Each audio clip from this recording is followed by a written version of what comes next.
దాని మీద నీళ్లు తల్లుతా అంటే అట్లా తలలు ఊసుకింద పడ్డ వేసిన తలుపులు తీసిన సందం అయిపోయినాయి.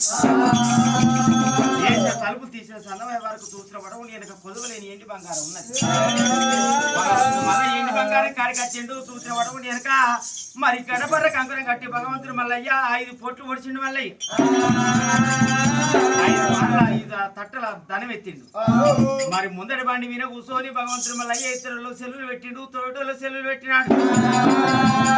అయ్యయ్య ఓరామా ఓరామా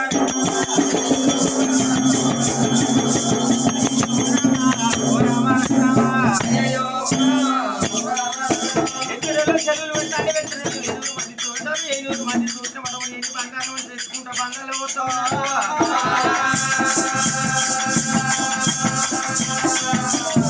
బందైనా బందేవా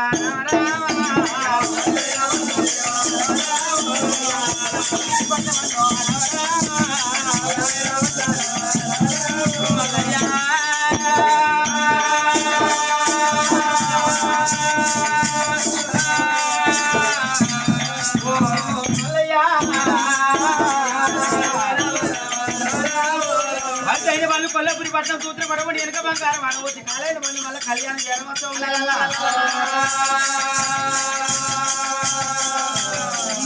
పడవని వెనుక ఏంటి బంగారం తెస్తా అంటే అదో సంగతి కంసరి కుమార్ కళ్ళ చూసిండు.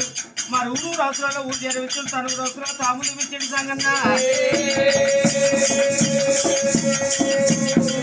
బరువులు పెట్టి ఏంటి బంగారం వస్తాడు. మరి అత్తి మీద వస్తాను కిసోటి ఎండి గుందలు ఎత్తాడు. బంగారు పెరుగులు ఎత్తాడు. రేకులు రేకులు పై రేకులు వచ్చి ముట్టాలు చివరన అప్పచాడు. మిట్ట మధ్యలో నిమ్మలు పడ్డ పరుపులు ఎగురుతూ ఉన్నాడు.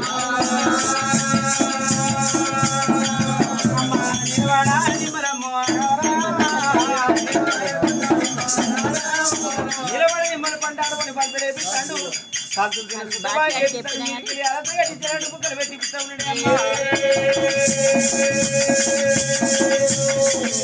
ఎనుక గుర్రాలు పోవటానికి మా రోడ్డు పంపిస్తాను. చూసిన తమల బాగా తల కడతాడు. కొబ్బరి కుడుకలు పోవడానికి పెడతా ఉన్నారు.